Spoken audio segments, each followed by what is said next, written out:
Halo RRI. Halo RRI. Halo RRI. Halo RRI. Halo RRI. Halo RRI hadir setiap Senin dan Jumat dari pukul 9 sampai dengan pukul 10 pagi. Anda bisa sampaikan semua keluhan, masalah, atau informasi melalui line telepon 0362.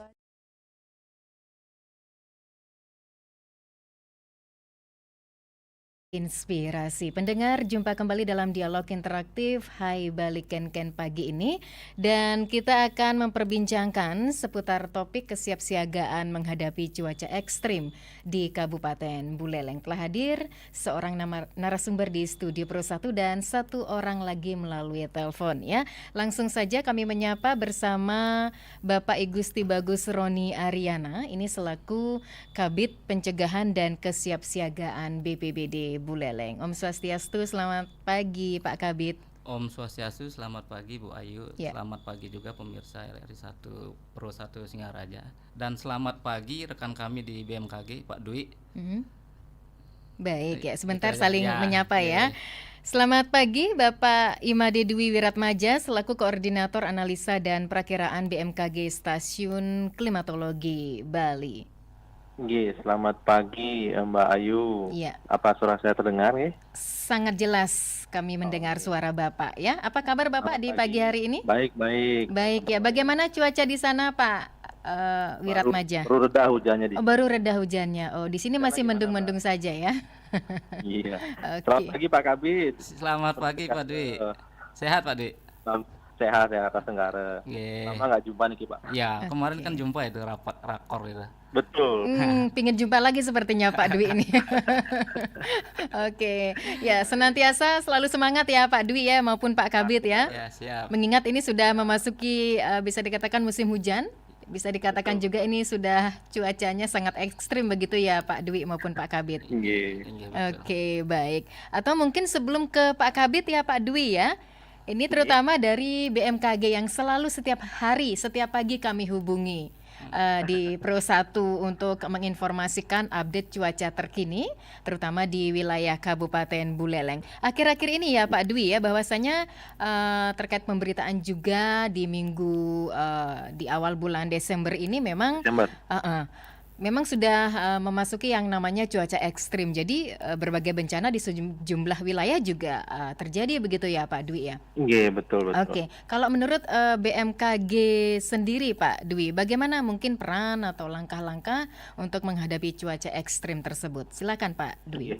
Baik, selamat pagi pendengar RRI Singaraja. Terima kasih Niki.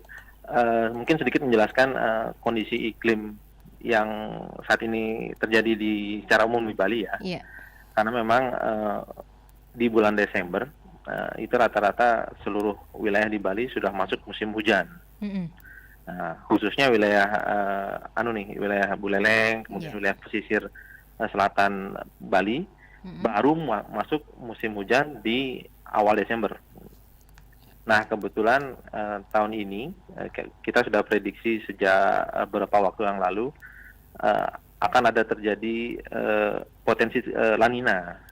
Jadi kondisi curah hujan kita ini akan ditambah dengan fenomena La Nina ini sehingga nanti curah hujan yang turun lebih tinggi dari biasanya atau dari normalnya begitu. Baik, berarti curah hujan yang cukup tinggi ini dipengaruhi atau disebabkan juga oleh dampak La Nina tersebut ya? Betul. Sudah ada potensi terjadi La Nina. Di samping memang normalnya sudah musim hujan sebenarnya. Oke, tapi yang tidak seperti biasanya hujannya Pak ya dengan intensitas tinggi begitu ya?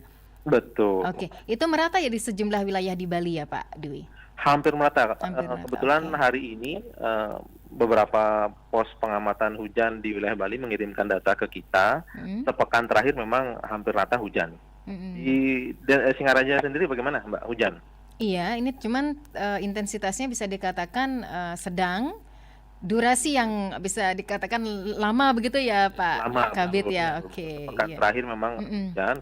Kebetulan di beberapa titik seperti di daerah Bondalem, Tejupule itu dalam sepekan terakhir mengalami hujan yang bisa dikatakan sangat tinggi ya, bahkan beberapa titik menakar hujan yang ekstrim seperti di Tejo Kule, kemudian di Sukesade, di Bondalem, Bengkale, dan di Les. Nah itu hampir rata itu di tanggal 6 kemarin melaporkan bahwa curah hujannya di atas 100. Bahkan di Tejo Kule itu menyentuh angka 200 Mbak dalam itu, 1 hari. Ya, yang normalnya biasanya berapa Pak Dwi? Sebelumnya memang kalau kita bicara sebelumnya di bulan November masih jarang hujan di daerah tersebut. Bahkan menurut catatan kami khusus di wilayah Kecamatan Tejo Kule ya, hampir setiap tahun itu mengalami deret hari kering. Jadi hari kering itu hari tidak turun hujan terpanjang di Bali. Nah, jadi sampai mungkin di tahun 2019 itu sampai 250 hari tidak turun hujan. Nah yang terakhir ini 109 hari tidak turun hujan sejak akhir November. Jadi kurang lebih 3 bulan itu tidak turun hujan. Begitu hujan tiba-tiba kena hujan yang nilainya sangat tinggi. Nah ini pada juga pohon-pohon tumbang, utamanya di pinggir-pinggir jalan raya ya. Itu perlu kita waspadai sebenarnya. Oke, itu kira-kira sampai bulan di awal tahun mungkin kita masih memasuki cuaca ekstrim ini Pak Dwi? Iya, panjang Desember ini masih ada peluang curah hujan tinggi hingga nanti pertengahan Desember, kemudian sedikit melandai, sedikit turun saya katakan. Tidak betul-betul turun, memang perakiraannya kalau sampai pertengahan Desember itu kita katakan 90%, kemudian di akhir Desember itu turun menjadi 80% peluang hujannya. Jadi memang masih tinggi tapi ada peluang turun. Ada peluang turun, walaupun sedikit ya Pak Dwi ya. Betul. Nah, sampai kapannya? Karena memang normalnya di Desember, Desember, Januari, Februari itu adalah puncak musim hujan di hampir seluruh wilayah Bali. Baik, dari BMKG sendiri mungkin ada langkah-langkah ya Pak Dwi, khususnya kepada masyarakat dengan cuaca ekstrim ini. Ya, kita beberapa kali sudah melaksanakan sosialisasi ya terkait informasi iklim, informasi cuaca yang kita miliki kepada masyarakat. Khususnya kalau dalam hal iklim kita lebih concern sosialisasi ke para petani. Kemudian dari bidang geofisika concern sosialisasi ke sekolah-sekolah begitu. Jadi mengenalkan BMKG itu informasinya seperti apa, biar kedepannya informasi BMKG bisa menjadi langkah antisipasi, langkah tindak lanjut apa yang harus dilakukan jika terjadi bencana. Oke, berarti masyarakat itu setidaknya harus tahu ya laman website BMKG, situs-situs resminya begitu ya. Jadi informasinya dipercaya begitu ya Pak Dwi ya. Betul. Tapi yang kita harus waspada sekarang kan banyak berita-berita hoax gitu ya, sebenarnya. Kadang mengatakan informasi yang salah tapi mengatasnamakan instansi atau lembaga. Jadi yang perlu diwaspadai. Oke, baik. Jadi kita sama-sama harus menyaring dulu ya sebelum kita nge-share begitu ya Pak Dwi ya. Baik, saya beralih ke Pak Kabid dari BPBD Kabupaten Buleleng sendiri. Ini intinya resiko pekerjaannya karena cuaca ekstrim pasti juga cukup tinggi ya. Bukan hujan saja yang bisa dikatakan intensitas tinggi ya Pak Kabid ya. Resiko kerjanya juga cukup tinggi, tanggung jawabnya ya, ekstra kerjanya juga mungkin bisa dikatakan cukup tinggi begitu ya. Karena dari berbagai informasi kami baca ya Pak Kabid ya, cuaca ekstrim yang melanda Bali terutama di Kabupaten Buleleng sendiri itu sudah terjadi yang namanya mungkin tanah longsor begitu ya, pohon tumbang, banjir dan kerusakan infrastruktur lainnya. Baik, silakan pemaparannya Pak Kabid terkait cuaca ekstrim yang terjadi akhir-akhir ini. Iya, Bu Ayu, terima kasih Bu Ayu. Kami dapat data awal rilis dari BMKG yang bekerjasama dengan PUPR, Badan Geologi Geospasial, kemudian dari Badan Geologi dari Kementerian SDM, bahwasanya memang Bali ini secara umum masuk dalam curah hujan yang tinggi untuk saat bulan Desember ini. Untuk Buleleng sendiri, wilayah yang masuk kategori waspada yang sampaikan yang berpotensi banjir atau tanah longsor itu adalah Busung Biu. Busung Biu. Kemudian untuk siaga sendiri adalah Banjar dan Sukesade. Ini daerah atas semua ini yang berpotensi tinggi di bulan Desember. Nah, kejadian-kejadian yang sudah terjadi di bulan Desember ini adapun adalah banjir dan tanah longsor. Meskipun yang kemarin yang terjadi tanggal 29 di November dan awal Desember ini adalah yang banjir yang di perkotaan. Tetapi banyak kejadian yang sudah dilaporkan di daerah atas tersebut. Gitu. Untuk Desember sendiri jumlah kejadiannya cukup banyak ini. Ada 46 kejadian. Oke, ini di minggu pertama ya, Pak? Ya, minggu pertama. Wow. Nah, ini memecahkan rekor ini untuk tahun ini. Untuk tahun ini. Untuk Karena tahun sebelumnya ini. kayaknya Sebelumnya belum sampai. Hitungannya kita kalau per bulan itu memang di bulan Maret tahun ini itu kan memang kejadian banyak. Itu ada 151 kejadian. Itu hitungannya 1 bulan. Ini Desember baru 1 minggu udah segitu. Dan tahun ini juga jumlah kejadian yang dilaporkan ke kami itu juga memecahkan rekor selama 5 tahun terakhir. Artinya banyak sekali kejadian-kejadian yang yang menjadi catatan kami. Inilah yang PR kami sebenarnya. Dan kami juga sudah lakukan upaya-upaya strategi sebenarnya. Di antaranya lakukan sosialisasi dan menghimbau kepada masyarakat, terutama pada saat musim cuaca ini, cuaca ekstrim ini. Apabila hujan deras, biar tidak terjadi pada saat bulan Maret kemarin, ada di gate-gate hujan deras disertai dengan tanah longsor hanya karena orang pengendara. Nah, ini informasi pada masyarakat, mohon diupdate informasi yang dari instansi atau lembaga terkait, contohnya BMKG. Itu juga salah satu antisipasi daripada biar tidak menimbulkan korban jiwa. Demikian, Bu Ayu. Oke, iya. Tadi juga disampaikan oleh Pak Dwi bahwasanya di bulan Desember ini kita siap-siap gitu ya dengan cuaca yang bisa dikatakan hujannya tidak seperti biasanya karena pengaruh La Nina gitu ya. Mungkin sejauh mana BPBD untuk antisipasi hal itu, Pak Kabit? Ya, kita siapkan seluruh personel kita. Di samping personil dan peralatan, kita juga lakukan koordinasi teknis dengan instansi terkait. Contoh salah satu ini BMKG, kemudian kita balai wilayah sungai, ada balai jalan, itu yang instansi vertikal. Kemudian yang di bawah juga instansi yang OPD terkait. Dan kami juga hari ini melaksanakan yang namanya upaya pemangkasan dan pemotongan pohon perindang pada jalur Singaraja Ceki. Tepatnya hari ini di Temukus. Kemarinnya juga sudah kita lakukan, yang di Temukus juga yang kemarin. Kemudian di jalur Singaraja Amlapura, tepatnya dari Sawan sampai di Jekule, kita lakukan sehingga masyarakat dalam berkendara jadi aman dan tenang lah. Oke, baik. Itu antisipasi hal-hal yang tidak diinginkan gitu ya. Betul. Karena sebelumnya kalau nggak salah tahun lalu pernah terjadi pohon tumbang di daerah tersebut ya, Pak? Banyak sekali malah. Tahun ini juga yang bulan Maret itu bahkan jalur yang Lopina sampai Kalianget itu kan banyak sekali. Ada 5 kejadian kalau nggak salah. Baik. Gitu. Belum yang di atas. Mudah-mudahan dengan apa yang menjadi cuaca ekstrim ini tidak ada korban jiwa, Pak. Itu harapan kami. Iya, karena memang banyak sekali ya sudah terjadi 10 titik pohon tumbang begitu ya, diantaranya ya Pak Kabit ya 4 titik banjir dan beberapa kerusakan lainnya. Serta tanah longsor ini tercatat di 7 lokasi ya, Pak. Iya. Tadi Bapak menyampaikan bahwasanya yang lebih rawan itu di bagian Busung Biu. Iya, Busung Biu. Daerah tinggi ya Banjar dan juga Sukesade. Oke, itu yang bisa dikatakan identifikasi tanah longsor. Tanah longsor itu baru tanah longsor ya. Kalau yang sudah terjadi ini yang daerah yang sudah dilaporkan daerah bawah ini cuma masih senderan-senderan saja. Senderan longsor, jalan pinggir jalan raya, berarti jalan umum itu senderan jalannya jebol ya begitu. Tapi yang daerah atas ini kemungkinan berpotensi adalah tanah longsor. Oke, ini sudah langganan nggak sih Pak kalau cuaca ekstrim? Langganan sebenarnya harusnya masyarakat melakukan upaya-upaya dini. Seperti apa kira-kira yang harus dilakukan masyarakat, Pak? Karena yang namanya bencana kan tidak bisa kita prediksi, sama-sama waspada begitu ya, Pak Kabit ya. Bencana itu memang tidak bisa diprediksi, terjadi bisa kapan saja gitu. Nah, untuk daerah tinggi ini masyarakat paling tidak jangan menebang pohon sembarangan gitu aja. Itu daerah atas. Kalau yang daerah bawah bagaimana supaya tidak banjir? Ya jangan buang sampah sembarangan. Ini terjadi yang kemarin banjir-banjir yang sudah terjadi ini adalah tumpukan sampah di got-got itu.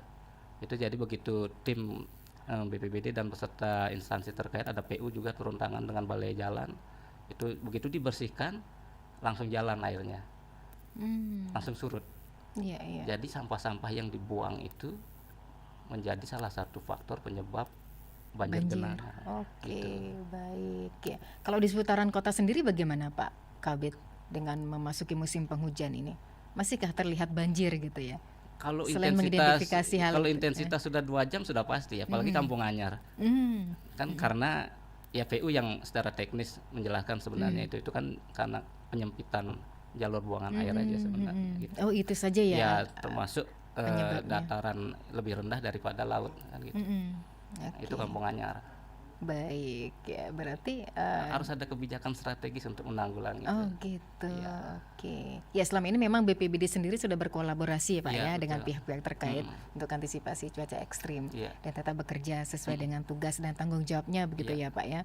Ya, semoga tidak ada korban jiwa Pak ya. Dengan tadi bisa disampaikan 46 ya. 46 bulan 46 Desember di kasus minggu ya. pertama. Oke. Iya. Waduh. Luar biasa ya nominal tersebut ya Pak Dwi ya. Angka tersebut bisa dikatakan bagaimana Pak Dwi? Ada peningkatan? Iya, memang di samping kita hampir setahun ini kan lebih banyak kemarau, lebih banyak kering sebenarnya. Iya. Kemudian tiba-tiba di Desember kita ketumpahan air yang cukup banyak begitu. Mungkin ya itu yang membuat semuanya agak amburadul jadinya. Kalau misalnya hujannya merata dari awal tahun, mungkin kita sudah bisa antisipasinya lebih gampang ya, lebih mudah. Jadi memang namanya juga cuaca ekstrim ya. Jadi memang tiba-tiba tanpa ada indikasi awal. Tapi memang sepertinya kita BMKG sudah memprediksi sejak lama akan terjadinya La Nina ini. Memang di Desember, Januari, Februari beberapa perakiran kita mengatakan memang curah hujannya itu sifatnya di atas normal gitu. Oke, baik. Kita juga menantikan atensi pendengar Pak Dwi maupun Pak Kabit di 24644 atau bisa ke WA per 1 di 0811 39999790. Channel YouTube RRI Singaraja pendengar Anda bisa berkomentar di sana dan Anda juga bisa dengarkan dialog interaktif Hai Balikan Ken melalui live streaming rri.co.id dan juga RRI Digital ya. Dan topik bahasan pagi ini tidak jauh-jauh dari yang sering kita hadapi begitu ya, yang sering juga kita rasakan di bulan Desember ini, mengingat kesiapsiagaan menghadapi cuaca ekstrim di Kabupaten Buleleng ini tugas dan tanggung jawab kita bersama selaku masyarakat. Apa yang mesti kita lakukan? Contohnya untuk mencegah banjir dan juga tanah longsor. Tadi sudah disampaikan oleh Pak Kabit, jangan sembarangan memotong pohon, memangkas pohon begitu ya Pak ya. Dan juga jangan sampai membuang sampah sembarangan, karena memang sampah itu masih selalu menjadi polemik ya Pak ya, menjadi klasik begitu ya. Terlihat sepele, kecil begitu pendengar ya, tapi dampaknya besar ketika kita akan menghadapi bencana atau bencana yang terjadi begitu ya. Baik, kita masih menantikan atensi Anda, sembari menantikan atensi pendengar, mohon izin kepada Pak Kabit maupun Pak Dwi, kita jeda sejenak. Untuk itu tetap bersama kami di sudah berdering ya, jadi kita sapa atau respon apa yang disampaikan oleh pendengar. Selamat pagi RRI. Selamat pagi RRI. Baik, selamat pagi Pak Narde, betul. Selamat pagi Bu Ayusun dari Inggih. Gini, Oke. saya mau bertanya pada narasumber berdua, Kabit dan saya, siapa itu? Dengan Pak Dwi. Dengan Pak Dwi. Apakah ada ketentuan di dalam peraturan yang dimiliki oleh BMKG berapa tinggi pohon yang ada di sekitar rumah itu sendiri, sehingga cukup membahayakan kalau misalnya pohon kelapa. Kalau kita tegur pada pemilik, wah ini penghasilan saya, ini. Tapi kalau kemudian rebah mereka, dalam arti yaitu jatuh mengenai rumah kita, siapa yang bertanggung jawab? Tuh. Lalu kemudian alangkah baiknya yaitu bukan saja di jalan raya yang diperhatikan, tapi di sekitar kampung yang mungkin saja ada pohon yang tinggi yang sangat mempengaruhi lingkungan. Mungkin saja karena itu misalnya pohon apa yang menghasilkan bagus sekali, kalau itu dipotong dia merasa wah ini penghasilan saya dan sebagainya. Nah ini bagaimana langkah Bapak selaku pengawas dalam hal ini, saya katakanlah pengawas untuk melaksanakan tugas dalam rangka mencegah adanya hal-hal yang tidak diinginkan. Terima kasih. Baik, terima kasih Pak Narde atas pertanyaannya. Sebelum dijawab, mungkin pendengar lain bisa berkomentar dalam dialog pagi ini. Selain di 24644 bisa juga ke WA Pro 1 di 081139999790 melalui channel YouTube kami di RRI Singaraja Official, RRI Digital maupun rri.co.id ya. Baik. Sepertinya masih kosong Pak Dwi ataupun Pak Kabid, tapi sebelum ditanggapi begitu ya, mohon izin kita jeda sejenak. Tetap bersama kami di Pro 1 RRI Singaraja, siaran kanal informasi dan inspirasi.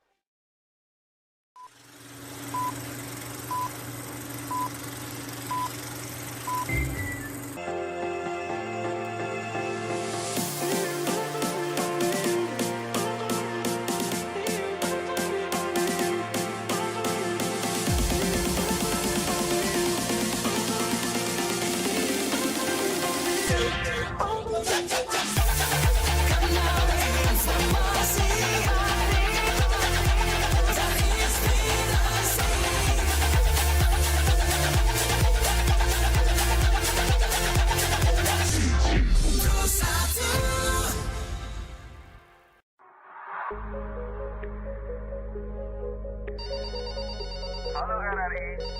Halo RRI. Halo RRI. Halo RRI. Halo RRI.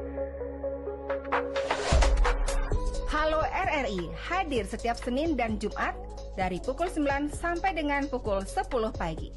Anda bisa sampaikan semua keluhan, masalah, atau informasi melalui line telepon 0362 24644 atau WhatsApp 0811 3999790 dan media sosial RRI Singaraja. Suarakan masalah Anda dan temukan solusinya bersama Halo RRI.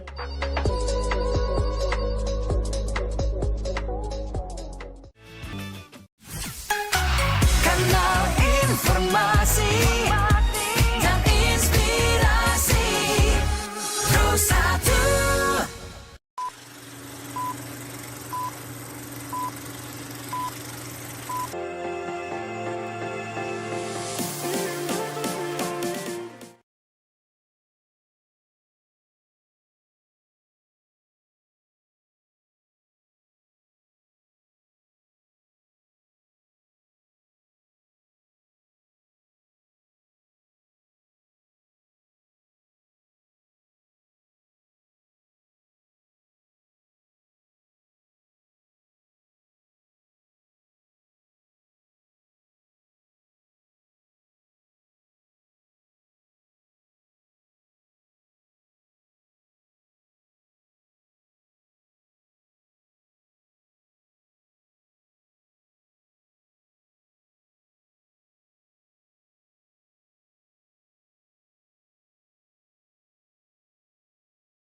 Seperti itu.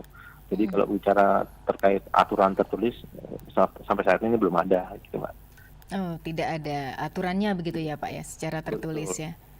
Baik, mungkin terkait dengan pertanyaan berikutnya, alangkah baiknya bukan saja di jalan raya diperhatikan, tetapi di sekitar kampung mungkin saja ada pohon tinggi mengganggu lingkungan begitu ya. Jadi memang yang harus kita pahami, yang kita pantau itu lingkungan sekitar kita dulu. Jadi mungkin nggak hanya di kampung, di rumah kita sendiri bagaimana saluran airnya ketika nanti misalnya hujannya deras, apakah jalan-jalan air sudah sampai sudah bersih sampai di selokan misalnya seperti itu. Baru berangkat dari sana, baru kita ke wilayah Banjar misalnya, kerja bakti Banjar, saluran-saluran air di Banjar itu seperti apa. Baru nanti di atasnya itu baru ke desa misalnya. Jadi memang langkah antisipasinya memang dari kita dulu gitu. Jadi bertahap, rumah kita, kemudian lingkungan kita, desa kita, baru nanti untuk urusan lebih besarnya lagi pasti pemerintah di situ hadir seperti itu ya. Mungkin dari BPBD, terus dari PU juga sudah memikirkan hal-hal yang memang menjadi tupoksi mereka begitu. Seperti di jalan raya itu kan bukan wewenang masyarakat lagi, itu wewenangnya pemerintah gitu. Oke, termasuk ini sekarang wewenangnya BPBD Buleleng ya. Sebentar lagi Betul. Pak Kabit akan meluncur ke Desa Temukus, Pak Dwi, karena akan melakukan program pemangkasan begitu ya. Ya, Oke. hujan-hujan seperti ini memang beliau-beliau ini lebih sibuk dari biasanya seperti itu. Betul.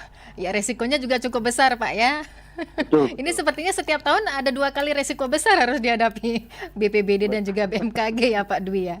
Karena sudah langganan kali. Cuma, Mbak, Heeh. kalau nggak kemarau, hujan. Oke gitu. Hanya 2 musim itu yang kita tetap waspada ya Pak Dwi ya. Kalau Heeh. misalnya kita bicara normal, musim kemarau kita tuh normalnya ya seperti itu, jadi kita sudah bisa antisipasi. Cuman tidak normal terjadi ketika nanti dibarengi dengan fenomena El Nino misalnya. Jadi dia akan memperparah Iya. kemarau kita. Baik. Kemudian musim hujan kita normal, normalnya tinggi puncak hujan itu di Desember, Januari, Februari. Menjadi tidak normal ketika ada fenomena La Nina di sana. Jadi mau nggak mau curah hujannya bisa 2-3 kali lipat dari biasanya seperti itu. Oke. Apalagi kalau kita bicara cuaca ekstrim seperti saat ini, Mbak ya. Iya. Jadi ada beberapa beberapa faktor fenomena alam yang terjadi secara bersamaan begitu, Mbak. Jadi secara normal musim hujan kita memang di puncaknya di Desember, Januari, Februari. Kemudian atmosfer kita lagi tidak baik-baik saja. Iya. Di selatan Jawa Bali itu ada pusaran siklonik yang mana dampaknya memperlambat aliran angin sehingga awan-awan hujannya bertambah begitu. Di samping itu karena posisi matahari sekarang ada di lintang selatan, perairan kita suhunya memanas. Dampaknya apa? Penguapan awan-awan hujan itu lebih banyak terbentuk. Nah, itu udah dua faktor yang tambahan di musim hujan kita. Kemudian ada lagi faktor regional namanya Madden-Julian Oscillation. Jadi ketika itu mampir di wilayah kita, dia membawa tambahan awan-awan hujan. Terus yang secara global ada La Nina. Nah, itu udah 4 faktor, ibaratnya 4 jerigen yang dituangkan bersamaan di daerah kita gitu. Jadi biasanya cuma 1 jerigen, ini 4 faktor ini datang bersamaan membawa hujan begitu. Jadi mau nggak mau kita harus menerima gitu. Jadi hujan ini kan kita tidak bisa menolak begitu. Cuman yang bisa kita lakukan adalah antisipasi seperti itu. Baik ya, membawa hujan dan perintil-perintilannya ya Pak Dwi ya. Oke. Baik, Pak Kabit, monggo diapresiasi apa yang disampaikan Pak Narde. Ada komentar? Iya Pak Narde, terima kasih ininya pertanyaan dan masukannya sebenarnya. Kalau pohon itu meskipun saya bukan ahli pohon ya, tapi idealnya kalau pohon di rumah ya jangan lebih tinggi dari rumahnya itu sendiri kan begitu. Tapi memang selama ini pernah menemukan Pak pohon banyak ya? Banyak sebenarnya yang di rumah-rumah tumbang. Tetapi itu kan masalahnya kembali kepada si pemilik pohon itu sendiri atau yang di aset-aset rumah ini. Pohon-pohon ini secara ekonomi kalau misalnya buah begitu kan menghasilkan. Itu diharapkan oleh si pemilik kan. Tetapi di sisi lain dengan cuaca ekstrim seperti ini, paling tidak mereka juga harus paham upaya antisipasinya. Misalnya melakukan pemangkasan. Kalau tidak bisa melakukan penebangan ya pemangkasan paling tidak.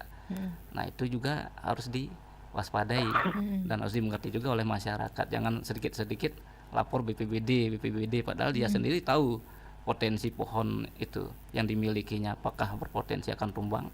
Misalnya seperti borok di bawahnya kan begitu, atau sudah tidak kuat menampung misalnya dengan curah hujan yang tinggi seperti ini, mereka sendiri yang tahu gitu. Kami kalau dilaporin terus-menerus kayak begitu kan tidak ada upaya dari masyarakat, padahal kami sendiri sudah menyampaikan kepada pihak pemerintah desa, bukan hanya terkait dengan pohon tumbang, banjir, tanah longsor, kita sudah sampaikan ke pemerintah desa, lakukan antisipasi dini terkait dengan potensi curah hujan yang tinggi ini. Misalnya terjadi tanah longsor, sampaikan kepada masyarakat. Kalau kami dari BPBD sendiri sudah menyampaikan itu. Tinggal dari pemerintah desa peran aktif dari perbekal atau perangkatnya begitu. Kemudian terkait dengan dengan fenomena yang tadi disampaikan. 1 tahun ini kan memang ada 2 fenomena, kering dan hujan. Itu yang normal-normal. Yang tidak normal ya seperti gempa atau tsunami kan begitu. Nah, ini yang normal-normal ini kan sudah kita prediksi dan upaya antisipasi sudah kita lakukan gitu. Oke, ya karena kalau dicari dengan kerugian dari 46 kasus bencana itu Pak ya, cukup tinggi ya kerugiannya itu. Kalau kerugian ya lumayan. Saya enggak bisa sebut ini angkanya Oke, ini. angkanya baik. Karena itu belum dilakukan memang pengkajian secara teknis menyeluruh. Karena itu masih perakiraan untuk kerugian, nilai kerugiannya. Nanti ada tim kami di bidang rehab rekon yang akan melakukan itu. Nanti turun ke lapangan baru menghitung nilai realnya nanti untuk nilai kerugiannya. Gitu. Baik. Selain dengan program pemangkasan pohon, mungkin ada program lain Pak Kabid dari BPBD terkait cuaca ekstrim, antisipasi cuaca ekstrim? Kita selalu lakukan upaya-upaya pencegahan dini, antisipasi, sosialisasi, edukasi dan mitigasi yang selalu kita lakukan setiap, bahkan rutin kami lakukan. Itu memang target kami juga.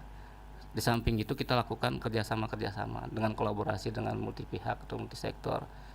Di samping itu kami juga menyiapkan yang namanya logistik.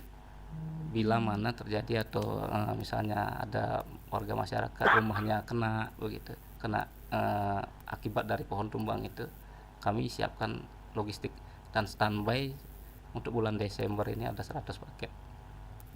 Gitu. Oke, itu programnya baru atau mungkin sebelumnya sudah ada? Sebelumnya di DPA kami memang ada, cuma nilainya nggak segitu.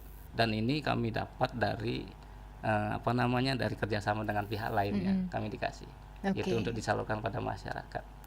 Di samping itu sebelumnya juga ada dari kemarin dari PLN itu kita diberikan untuk disalurkan pada masyarakat. Dan kami kemarin dapat juga 100 paket. Ada sandang pangan, obat-obatan gitu, untuk disalurkan kepada masyarakat jika terjadi kejadian bencana. Oke. Gitu. Sejauh mana mungkin dari Destana ya? Destana BPBD punya ya Pak ya? Destana BPBD. Itu sejauh mana perannya Bapak di masing-masing desa mengingat cuaca ekstrim seperti ini? Sampai saat ini yang ada itu masih aktif. Dan kami juga lakukan kemarin penilaian pengisian untuk ketangguhan desa. Secara umum semua sebenarnya sudah masuk dalam ketangguhan desa itu. Cuma banyak yang masih di tingkat bawah statusnya. Yang aktif-aktif ini kami selalu monitor dan kami lakukan upaya-upaya untuk berkoordinasi. Banyak kejadian yang dari 46 ini yang dilaksanakan juga oleh pemerintah desa. Itu kami ucapkan terima kasih pada pemerintah desa turut membantu, bukan hanya melaporkan tetapi juga melakukan upaya upaya dini dia. Ada beberapa pohon tumbang di jalan dengan jalan desa itu mereka melakukan upaya langsung gitu. Jadi kami tidak langsung turun, begitu dapat informasi kami lakukan koordinasi dan pemerintah desa sendiri lakukan penanganan itu gitu. Oke, iya. Dari 46 kasus itu Bapak, yang tertinggi daerah mana itu? Ya mungkin menjadi langganan kali ya Pak ya? Yang sampai saat ini yang paling banyak daerah timur ini. Oh malah daerah timur ya? Oke. Lebih banyak. Itu di desa mana Pak? Dari ini Kecamatan Sawan, Kubutaman, Tejekule sedikit. Ini Sawan yang Kubutaman ini banyak ini. Sebenarnya kecil-kecil ininya, senderan longsor, pohon tumbang gitu. Bahkan di kota banyak juga ini untuk Kecamatan Buleleng, kecil-kecil ini. Yang pohon-pohon yang di rumah aja sebenarnya banyak, yang di jalan itu enggak terlalu. Oh gitu. Berarti lebih banyak pohon-pohon di rumah warga gitu ya Pak ya. Baik. Nah dengan menemukan kasus seperti itu mungkin ada pendekatan tersendiri ya Pak dari BPBD langsung ke masing-masing desanya gitu. Ya, penting ini kami sampaikan. Kami selalu koordinasi dengan pemerintah desa terutama, bukan hanya langsung ke personal di keluarga itu, karena kami memang harus melakukan keluarga tangguh bencana sebenarnya. Tidak Destana saja ya, Destana saja, keluarga tangguh bencana. Mungkin itu program ke depan kami langsung ke sasaran nanti. Kalau saat ini kami masih dalam tahap Destana atau satuan pendidikan untuk dunia pendidikan, satuan pendidikan aman bencana. Ke depan kami akan lakukan untuk keluarga tangguh bencana gitu. Nanti kami ke sasarannya tepat sasaran jadinya, bukan hanya BLT aja tepat sasaran. Bencana juga tepat sasaran. Bencana juga tepat sasaran. Betul. Kalau bisa jangan loh bencana itu yang tepat sasaran. Bencana tidak tepat sasarannya dimanapun begitu ya Pak Kabid ya. Oh begitu ya, berarti sudah akan direalisasikan keluarga tangguh bencana. Jadi mendatangi para korban terdampak bencana begitu ya intinya Bapak? Bukan. Kami akan turun pada daerah-daerah yang berpotensi beresiko tinggi. kami kan ada pemetaan untuk peta risiko bencana. Gitu. Kami mengetahui daerah ini yang potensinya sangat tinggi, ada beberapa keluarga di situ, kami akan masuk ke sana. Oh, Gitu. begitu. Tidak Iya. semua. Itu semacam diberikan sosialisasi. Iya, betul. Oke. Untuk pemahaman bagaimana melakukan upaya mitigasi dan upaya pencegahan dini. Itu aja. Ya, jangan sampai menakut-nakuti ya Pak Iya, Kabit betul ya. sekali. Tinggal bagaimana cara kita berkomunikasi itu aja. Oke, baik ya. Ya, pendengar, kita masih menantikan atensi Anda di 24644 atau bisa ke WA Pro 1 di 081139999790 berkomentar melalui channel YouTube kami di RRI Singaraja Official. Anda bisa dengarkan dialog interaktif Hai Balikenken melalui live streaming kami rri.co.id dan juga RRI Digital ya. Dan ada pertanyaan dari Ibu Putri yang ada di satelit. Ini kepada BMKG Pak Dwi. Ya. Baik, apakah salah satu langkah yang dilakukan oleh BMKG mengantisipasi potensi cuaca ekstrim, salah satunya musim hujan ini, mungkin ada menempatkan satu unit mobil weather radar begitu ya namanya ya Pak ya? Ada nggak seperti itu di BMKG Bali Pak Dwi? Iya. Kalau untuk kita mobil radar itu kebetulan memang ada, cuman adanya di kantor pusat dan itu juga digunakan saat event-event khusus seperti event kenegaraan, event besar gitu. Nah untuk di Bali sendiri, kita di wilayah Tuban kita memiliki radar yang memang cakupannya radius 150 km. Jadi saya rasa sudah sangat cukup untuk memantau potensi-potensi cuaca ekstrim khususnya hujan di wilayah Bali. Seperti itu Mbak. Jadi saya rasa pemanfaatan weather radar, mobile radar sendiri untuk kegiatan non kenegaraan karena memang biaya operasionalnya besar ya. Mungkin belum cukup penting lah. Atau misalnya sudah terjadi kejadian bencana ekstrim, nah itu bisa diturunkan itu Mbak. Oke, berarti itu hanya ada di pusat Pak ya, mobil radarnya ya? Betul. Baik ya.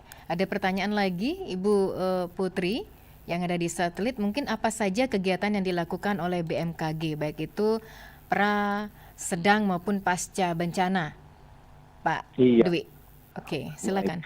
Memang tugasnya BMKG itu kalau dilihat di lini masa bencana dia adalah di awal ya, pra bencana, jadi menginformasikan potensi-potensi terkait cuaca iklim yang berpotensi terjadi bencana gitu. Jadi di Bali sendiri kita memiliki cakupan kurang lebih 118 wilayah penakar pos hujan bekerja sama.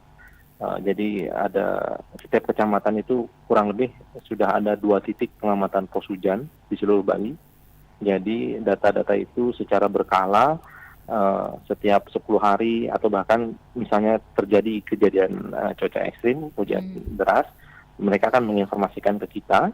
Kemudian kita akan analisis dari sana. Kita melihat bagaimana kondisi cuaca iklim terkait ekstrim di wilayah tersebut, mungkin 7 hari, 10 hari ke depannya seperti apa begitu. Jadi memang letak BMKG itu di awal pra bencana. Sedangkan saat terjadi bencana kita tetap memberikan informasi monitoring kepada tim-tim khususnya di sini BPBD, BNPB yang sedang melakukan evakuasi bencana seperti itu. Baik, ya ada pertanyaan lagi tapi ini kepada BPBD begitu ya. Peran dari BPBD sendiri apakah setelah bencana itu turun langsung atau mungkin sudah sebelumnya mengingat peralihan musim selalu mengidentifikasi atau mengantisipasi bencana-bencana yang akan terjadi? Silakan Pak Kabit. Ya, makasih Bu Putri, pertanyaan Bu Putri ini ya. Kalau BPBD sendiri kita ada dari pra bencana, ada saat bencana atau darurat bencana, kemudian pasca bencana. Kami lakukan ketiga langkah itu. Kalau BMKG tadi adanya di pra bencana ya. Iya. Kalau kayak Basarnas yang itu ada di darurat ya. Gitu. Kalau BPBD sendiri gimana? Kalau pra bencana itu ya pada saat melakukan sosialisasi, edukasi, mitigasi dan memetakan potensi-potensi risiko bencana. Kalau daruratnya yang melaksanakan evakuasi dan penyelamatan korban, termasuk menetapkan status darurat. Kemudian ada di situ ada penyaluran logistik dan peralatan di situ. Kalau di pasca bencananya yaitu rehabilitasi dan rekonstruksi, artinya pemulihan ya. Memang kalau di daruratnya memang terjadi bencana masif lagi, itu di pemulihan, di rehabilitasi dan rekonstruksi itu dilakukan. Ada psikologinya, ada rumahnya, semua diperbaiki di situ, termasuk fasilitas-fasilitas umum dan pemerintahan gitu. Oke, berarti lebih banyak ke semuanya, Iya, meliputi ke semuanya begitu ya, iya. baik itu pra, sedang maupun Di pasca. pasca ya. Oke, yang lebih berat tugasnya ini di pasca ya Pak ya? yang kalau bicara beban tugas itu kan memang semuanya berat-berat Oh, semua. memang semua berat ya. Bukan saja BPBD punya alat Iya, berat ya, semuanya. tapi memang Semua tugasnya juga instansi berat. ya berat juga. Oke, gitu. baik. Contohnya dinas lain, lingkungan hidup, PU, kan memang kalau di secara kasat mata dia cuma urusannya ada di proyek-proyek aja kan. Iya, Padahal pada saat bencana mereka turun juga, begitu mengantisipasi supaya banjirnya tidak meluas lagi kan begitu. Belum LH lagi nangani pohon-pohon yang di dalam kota juga mereka terlibat. Gitu. Makanya kita dalam pelaksanaan penanggulangan bencana, kolaborasi itu hal mutlak harus dilakukan. Kalau kita sendiri tidak bisa. Nggak bisa Gitu bekerja aja. secara Iya. sendiri. Terutama ini juga peran masyarakat Pak ya. Betul Diminta sekali. kerjasamanya, Ya, oke. masyarakat juga kami minta juga untuk bekerja sama, berkolaborasi dengan pemerintah. Masyarakat juga tidak bisa bekerja sendiri. Betul. Gitu. Baik, ya ini karena Pak Kabid mau ada keperluan ya, aktivitas yang menunggu begitu ya. Perbincangan berarti kita akhiri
Halo RRI.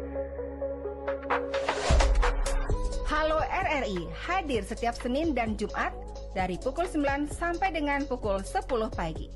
Anda bisa sampaikan semua keluhan, masalah, atau informasi melalui